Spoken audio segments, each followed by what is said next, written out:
Hello friends, welcome to my Shali's happy cooking. இன்னைக்கு நம்ம Shali's happy குக்கிங்கில் ஒரு சூப்பரான சட்னி தான் ஃப்ரெண்ட்ஸ் பார்க்க போகிறோம். ரொம்ப சிம்பிளாக இருக்கும், சட்டுன்னு செஞ்சிடலாம்.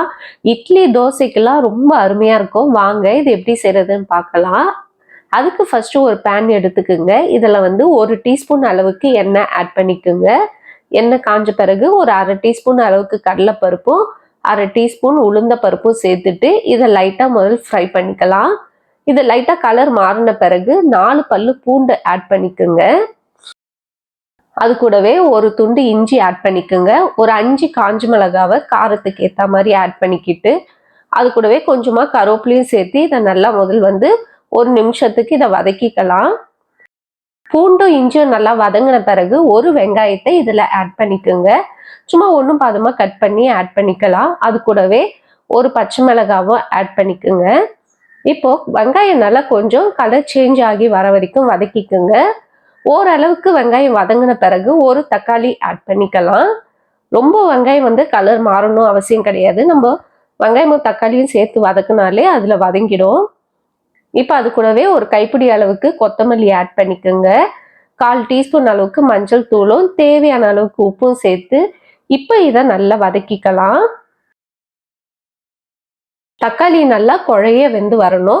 அந்த அளவுக்கு இதை ஒரு 5லேருந்து 6 நிமிஷத்துக்கு இதை மீடியம் ஃப்ளேமில் வதக்கிக்கோங்க.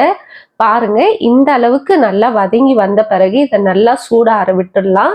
சூடு ஆறின பிறகு இதை மிக்சியில் போட்டு ஒன்றும் பாதமாக அரைச்சிக்கலாம். ரொம்ப நைஸாக அரைக்க வேணாம், கொஞ்சம் கொரகொரப்பாக அரைச்சி எடுத்துக்குங்க. இப்போ இன்னொரு பேனில் ஒரு தாளிப்பு கொடுத்துடலாம். அதில் ஒரு 2 டீஸ்பூன் அளவுக்கு எண்ணெய் சேர்த்துக்குங்க.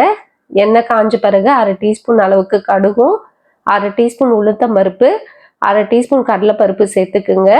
ஒரு 2 காஞ்ச மிளகாவை அது கூடவே கிள்ளி ஆட் பண்ணிக்கோங்க. ஒரு அரை டீஸ்பூன் அளவுக்கு பெருங்காயத்தூள் சேர்த்துக்கிட்டு கொஞ்சமாக கருவேப்பிலையும் சேர்த்து இதை நல்லா வறுத்துக்கலாம். இது நல்லா வறுப்பட்டு கலர் மாறி வரணும். கடலைப்பருப்பும் உளுத்தம் பருப்புடைய கலரும் நல்லா மாறி வரணும். இந்த மாதிரி நல்லா கலர் சேஞ்ச் ஆகி வந்த பிறகு இப்போ நம்ம அரைச்சி வச்சிருக்க தக்காளி சட்னியை இப்போ இதில் ஆட் பண்ணிக்கலாம். அவ்வளோதான். இதை ஆட் பண்ணிவிட்டு ஒரு செகண்ட் மட்டும் மிக்ஸ் பண்ணி விட்டுட்டு கேஸை ஆஃப் பண்ணிவிடுங்க. ரொம்ப அருமையான சட்னி நம்மளுக்கு ரெடி ஆயிடுச்சு. ரொம்ப ரொம்ப சிம்பிளாக இருக்கும். இட்லிக்கு ரொம்ப சூப்பராக இருக்கும். கண்டிப்பாக ட்ரை பண்ணி பாருங்கள். நம்ம சேனலில் நிறைய சட்னி வெரைட்டிஸ் நான் அப்லோட் பண்ணியிருக்கேன். அதோடைய வீடியோவும் நான் கீழே உங்களுக்கு டிஸ்கிரிப்ஷனில் கொடுக்குறேன். மறக்காமல் செக் பண்ணி பாருங்கள். இந்த வீடியோ பிடிச்சிருந்தா லைக் பண்ணுங்கள், ஷேர் பண்ணுங்கள், சப்ஸ்கிரைப் பண்ணுங்கள் ஃப்ரெண்ட்ஸ். இன்னொரு வீடியோவில் உங்களை சந்திக்கிறேன். பாய் பாய் ஃப்ரெண்ட்ஸ்.